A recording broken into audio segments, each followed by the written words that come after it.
Hope so नवंबर में आपको उत्तर प्रदेश लोक सेवा आयोग का स्टाफ नर्स भर्ती वाला जो एग्ज़ाम है प्री वाला, उसकी अपडेट मिल जाएगी।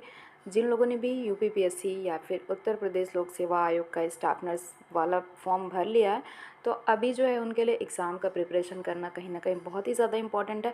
प्रारंभिक परीक्षा और मुख्य परीक्षा, दो एग्ज़ाम आपको देना है। आई थिंक सिलेबस वगैरह सब चीज़ें आपने देख ली होगी। सुपरफिशियल मैं सिलेबस के बारे में बताऊंगी। मेन फोकस मेरा इस वीडियो में है कि कैसे आपको यूपीपीएससी का एग्ज़ाम क्रैक करना है। लाखों बच्चे एग्ज़ाम देते हैं। पिछली बार भी हुआ था कि 2021 में जो एग्ज़ाम हुआ था, जिसमें मुझे सिलेक्शन मिला है, केजीएमसी में मेरी पोस्टिंग है। तो इस टाइम में मैं बता दूं कि वहाँ पे भी 1,30,000 कैंडिडेट ने एग्ज़ाम दिया था। 1600 सीटें खाली रह गई हैं, आधी सीटें भरी थी। एक चीज़ मैं आपको बता दूं कि उत्तर प्रदेश लोक सेवा आयोग का एक क्राइटेरिया रहता है, एक मतलब कि अभी तक का जो रेशियो रहा है, जितनी भी पोस्टें रहती हैं उसकी आधी पोस्टें भरती हैं, आधी पोस्टें खाली रह जाती हैं।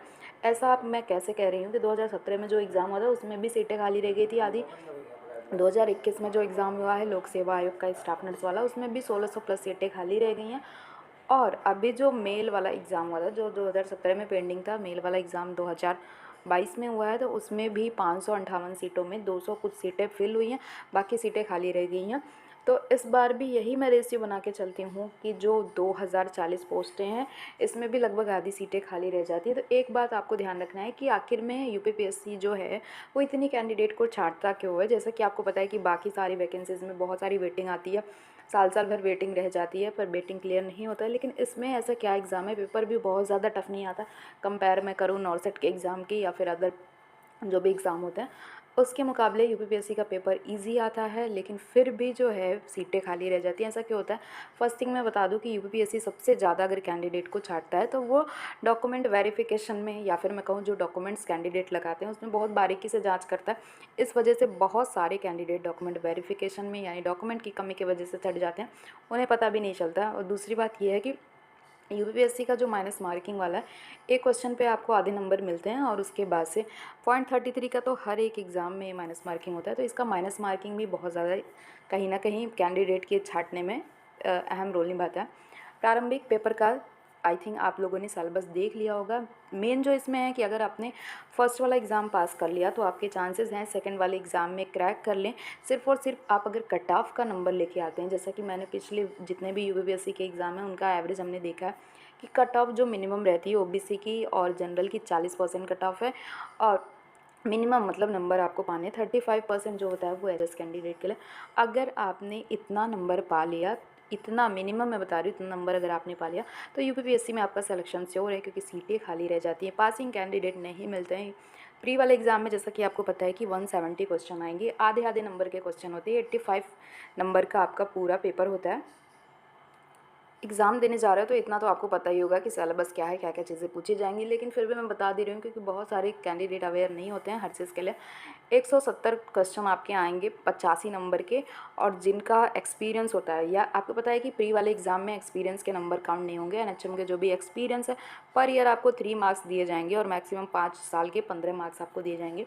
तो वो प्री एग्ज़ाम में ऐड नहीं होगा, वो मेन एग्ज़ाम में ऐड होगा। तो प्री एग्ज़ाम इंपॉर्टेंट इसलिए है कि इसमें आपको मिनिमम कट ऑफ लेके आनी है। मिनिमम कट ऑफ की बात करूँ तो 40% मार्क्स, तो 40% जो मार्क्स है वो 85 का 40% मार्क्स पाना है, ना कि 100 का 40, मतलब कि 40 नंबर नहीं पाने, 85 का आपको 40% पाना है। अगर आप ओबीसी कैंडिडेट हो या फिर जनरल कैंडिडेट हो, वहीं मैं एससी बात करूँ तो वहाँ पे आपको लेके आना है 35% मार्क्स अगर आपके हैं तो आप इसमें मिनिमम क्राइटेरिया पास कर लेंगे। लेकिन हाँ, आपको नंबर ज़्यादा इसलिए लाना है क्योंकि मेन एग्ज़ाम में सिर्फ और सिर्फ 15 गुना कैंडिडेट ही बुलाए जाएंगे, जितनी सीटें हैं उसके 15 गुना कैंडिडेट। यानी कि अगर मान लीजिए कि 2000 सीटें हैं मिनिमम, तो यहाँ पे आपको 30,000 कैंडिडेट को कम से कम बुलाया जाएगा, मेन एग्ज़ाम में सेलेक्ट किया जाएगा अगर कैंडिडेट मिनिमम नंबर पाते हैं तो।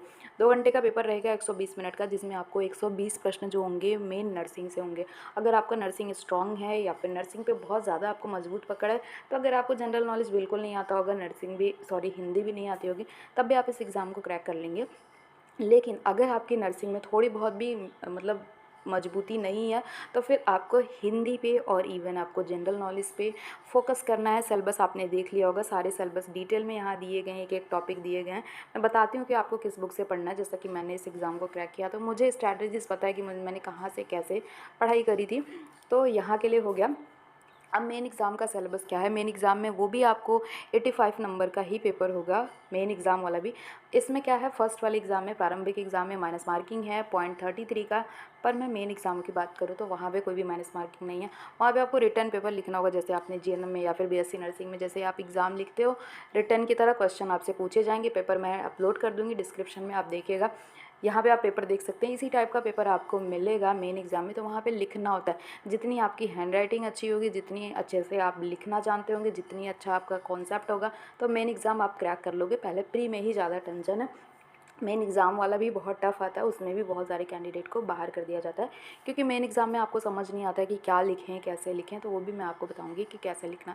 अगर आपने बीएससी नर्सिंग या फिर जीएनएम में अच्छे से एग्ज़ाम को लिखा होगा तो आप बहुत ईजी होगा आपके लिए कोई भी रिटन एग्ज़ाम लिखना। अब मैं बात करूं कि कैसे तैयारी करनी है प्री वाले एग्ज़ाम की। तो प्री वाले एग्ज़ाम का जो लेवल है, यानी प्री वाले एग्ज़ाम का जो तरीका है, वही 2021 में जो एग्ज़ाम हुआ था उसमें सिर्फ और सिर्फ एक एग्ज़ाम हुआ था, लेकिन अभी 2 एग्ज़ाम हो गया।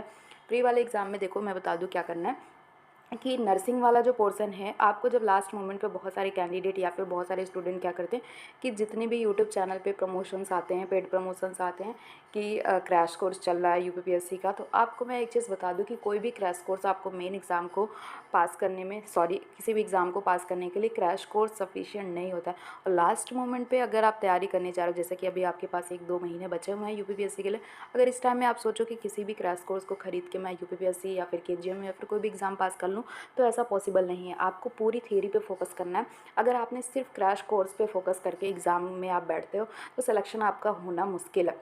तो इसके लिए मैं बता दूं कि आपको अभी इस टाइम में, लास्ट टाइम में क्या करना है कि किसी भी क्रैश कोर्स को ज्वाइन नहीं करना है। अगर आप सोच रहे हैं कि मैं किसी भी कोचिंग का या फिर ऑनलाइन किसी भी क्लास का मैं ज्वाइन कर लूँगा तो मैं यूपीपीएससी क्रैक कर लूँगा, तो ऐसा कुछ भी नहीं होने वाला है। सबसे पहले आपको क्या करना है, फोकस करना है थियरी पे। नर्सिंग अगर आपने खींच लिया तो बाकी सिलेबस जो अपने हाथ में नहीं है, हिंदी तो चलो फिर भी आप कर लोगे, पर जनरल नॉलेज का कोई लिमिट नहीं होता है। तो 30 क्वेश्चन आपके आने हैं, लगभग 15 नंबर के।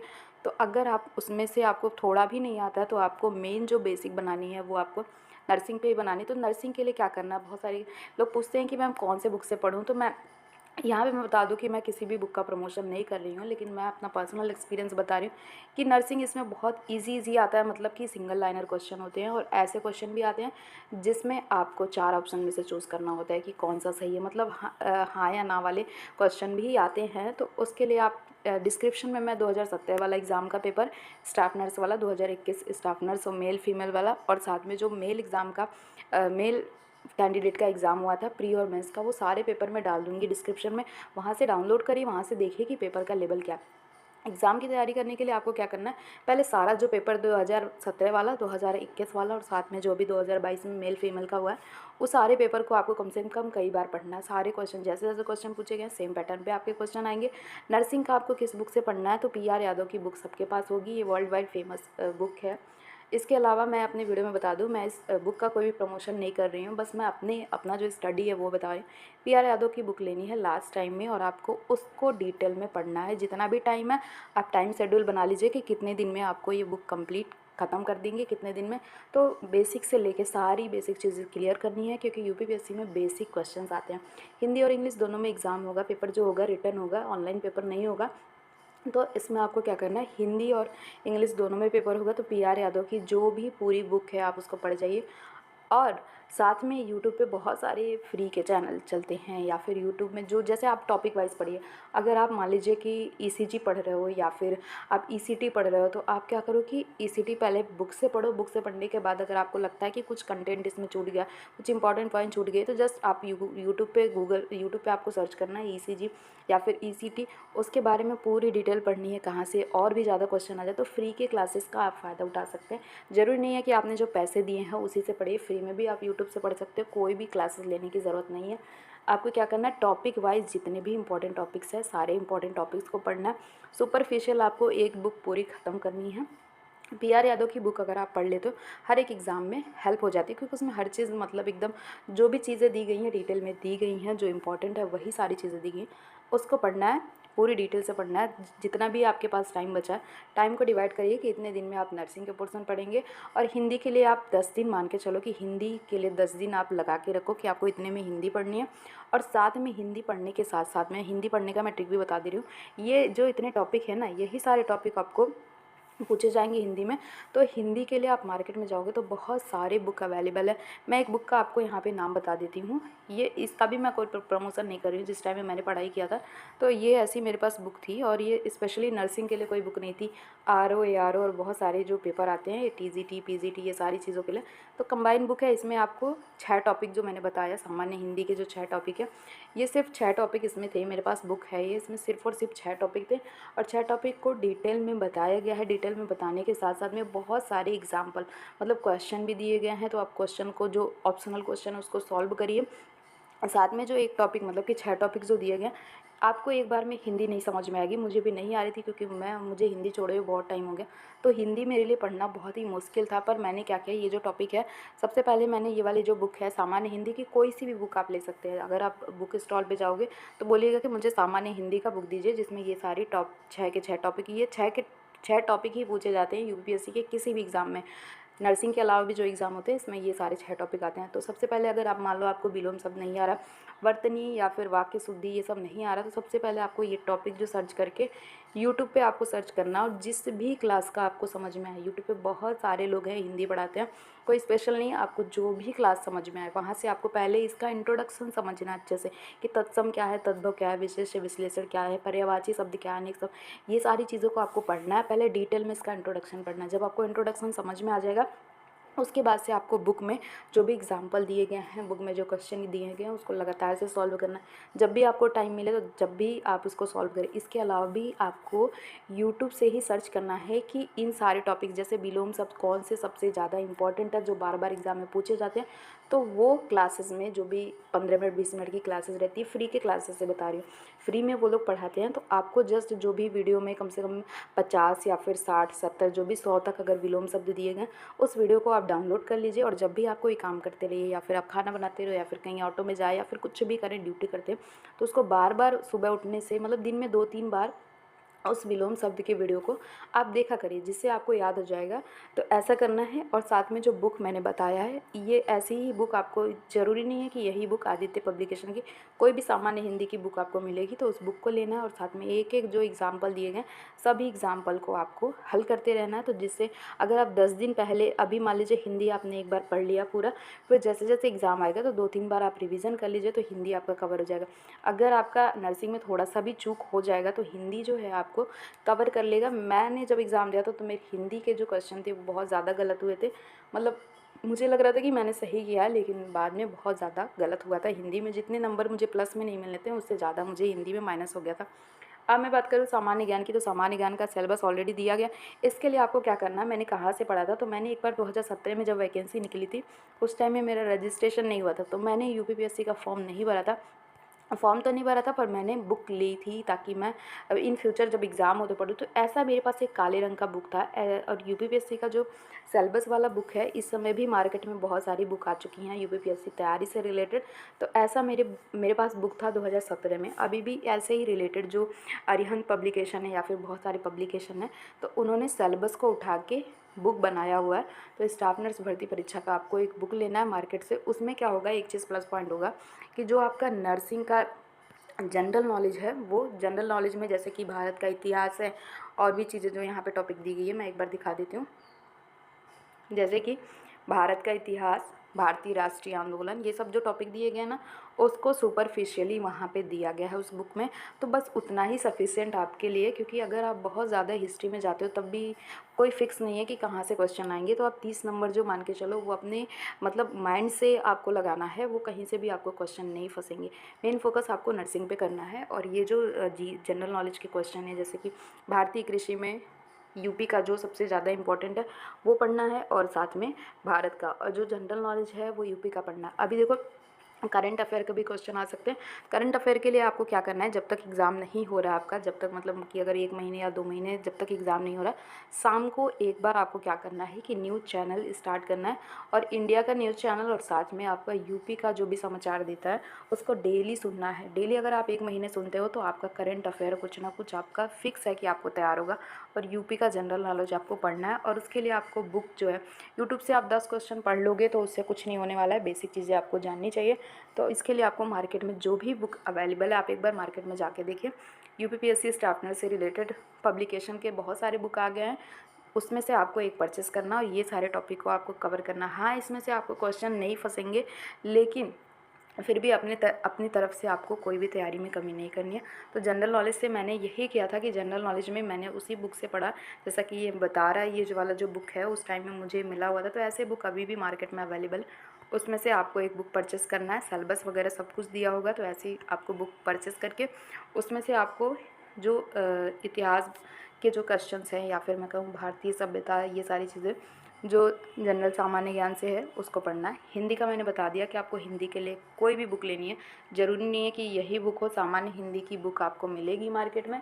पहले इंट्रोडक्शन खुद से पढ़ना है, नहीं समझ में आ रहा तो आपको यूट्यूब से, क्योंकि यूट्यूब पे जो पढ़ाते हैं बहुत सारे टीचर्स हैं, उसमें से आपको इंट्रोडक्शन पढ़ लेना है कि क्या होता है तत्सम, तद्भव, वर्तनी, वाक्य शुद्धि, ये सब क्या होता है। पहले उसका इंट्रोडक्शन पढ़ लीजिए, उसके बाद क्वेश्चन वो लोग सॉल्व कराते हैं, उसको सॉल्व करिए और जब आप सर्च करेंगे इंपॉर्टेंट वीडियो, इंपॉर्टेंट टॉपिक्स या फिर इंपॉर्टेंट क्वेश्चन, तो वो भी आपको मिल जाएगा। तो उसको डाउनलोड कर लीजिए। डाउनलोड करने के बाद रिपीट एंड रिपीट उसको क्या करना है, पढ़ते रहना है। जब भी आप कोई काम करिए तब भी आप एक बार उसको देखते, तो जब तक कई बार रिवीजन नहीं होगा तब तक हिंदी के क्वेश्चन आप सॉल्व नहीं कर पाएंगे। नर्सिंग में थोड़ी सी भी चूक होगी तो हिंदी जो है आपको सिलेक्शन दिलाएगी। अब मैं बात करूँ कि इसमें सिलेक्शन पाने के लिए आपको कितना टारगेट बना के चलना है, तो मैंने 55 मार्क्स का टारगेट बना के एग्ज़ाम की तैयारी की थी। जैसे कि मान लो 85 में मेरे पास कोई एक्सपीरियंस था नहीं, तो मुझे ये पता था कि अगर एक्सपीरियंस वाले कैंडिडेट इसमें हैं तो मुझे भी उनके हिसाब से ही नंबर पाना होगा। अगर मान लीजिए कट ऑफ जो थी 40 नंबर की है, तो कम से कम मुझे 15 नंबर और इसके ऊपर लाना होगा, तब जाके कहीं पे मेरा सिलेक्शन का चांसेस था। क्योंकि 40 नंबर तो मिनिमम अगर कोई पा जाता है, जिनके पास एक्सपीरियंस है तो उनको 15 नंबर एक्स्ट्रा मिलेंगे ही मिलेंगे, मैक्सिमम 15 मिल जाए। तो इसी तरह से मान के चलो 50-55 का तो टारगेट बना के चलना है। और एक चीज़ मैं बता दूं कि एग्ज़ाम सिर्फ पास नहीं करना है, रैंक भी लेके आना है। ऐसा क्यों? क्योंकि अब गवर्नमेंट का एक रूल हो गया है कि जब भी आपका प्रमोशन होगा तो आपकी जो रैंक होगी उसी के अकॉर्डिंग होगी। अगर किसी एग्ज़ाम में आपने 100 रैंक पाया हुआ है और किसी ने 400 रैंक पाया हुआ है, तो सिलेक्शन प्रमोशन जो होगा आपका पहले होगा उनके बाद में। पहले प्रमोशन में योग्यता मैटर करता था कि अगर जिसका भी एमएससी है या फिर हायर एजुकेशन है उसको प्रमोशन दिया जाता था जल्दी। लेकिन अब ऐसा हो गया कि जिस एग्ज़ाम में जैसी आपकी रैंक होगी उसी हिसाब से आपका प्रमोशन होगा। तो मैं ये कहूँगी कि जिस भी एग्ज़ाम को आप दीजिए मैक्सिमम रैंक गेन करने की कोशिश करिए। तो हिंदी की बात हो गई। अभी मैं बात करूँ सिलेबस, मैंने बता दिया है कि मेन एग्ज़ाम जो होगा उसमें रिटन होगा और मेन एग्ज़ाम में खंड क और खंड क जब आप प्री एग्ज़ाम पास कर लेंगे तो 15 गुना कैंडिडेट को बुलाए जाएंगे मेन एग्ज़ाम के लिए।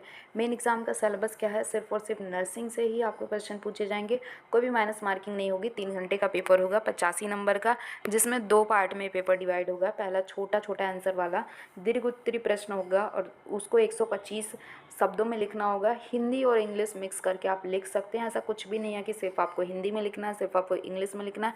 क्योंकि जैसा कि आपको पता है कि नर्सिंग जो एग्ज़ाम था पहले के टाइम में हिंदी इंग्लिश, जीएनएम में हिंदी इंग्लिश मिक्स करके लिखते हैं, पर बीएससी नर्सिंग या फिर पोस्ट ग्रेजुएशन में बात करूँ तो इंग्लिश में ही पेपर आता है। जैसी आपकी सुविधा लगे, जैसा आपको उचित लगे वैसे आप लिख सकते हैं।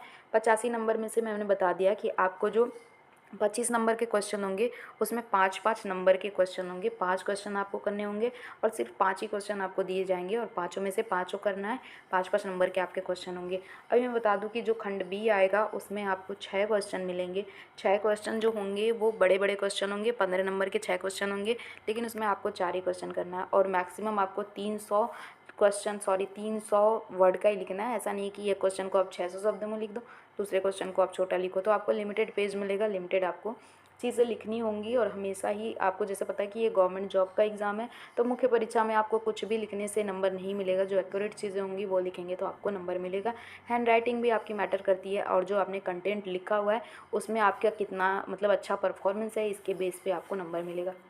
तो पूरा डिटेल मैंने इस वीडियो में बता दिया है। तो मेन जो इस वीडियो का मोटिव ये था कि कैसे इस एग्ज़ाम को क्रैक करना है। तो सबसे पहले आपको क्या करना है कि बुक अपनी उठानी, चाहे आपके पास पी आर यादव की बुक हो, टारगेट आई हो, जिससे भी आपने स्टडी करी है। तो एक चीज़ मैं बता दूँ कि कोई भी शॉर्टकट आपको जॉब नहीं दिला सकती, कि कोई भी शॉर्टकट आपको सफलता नहीं दिला सकती। आपको डिटेल में पहले पढ़ना है। अगर आपके बेसिक क्लियर नहीं है या फिर बहुत टाइम से आपने एक बुक नहीं छुआ हुआ है, काफ़ी टाइम से अगर तैयारी कर रहे हैं, तो सारी चीज़ें बेसिक तो आपने पढ़ ली होंगी, तो आपको बस रिवीजन की ज़रूरत होगी।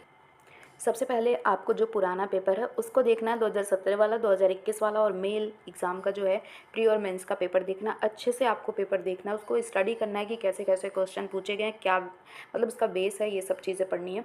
उसके बाद क्या करना है, प्री और मेंस का जो भी पेपर आपने देख लिया, उसके बाद आपको पहले एक डिटेल बुक निकालनी है जिसमें बेसिक सारे नर्सिंग के जो जो टॉपिक यहाँ पे दिए गए हैं, उसके जो बेसिक हैं वो आपको एक एक टॉपिक जो है सुपरफिशियल या फिर डिटेल में जैसे भी करके पढ़ना है। और जनरल नॉलेज के लिए बुक मैंने बता दिया कि मार्केट से आपको कौन सी बुक लेनी है। जो स्टाफ नर्स लोक सेवा आयोग की जो बुक बनाई गई है उसमें से आपको एक बुक ले लेना, उससे सुपरफिशियल आपको नॉलेज हो जाएगा।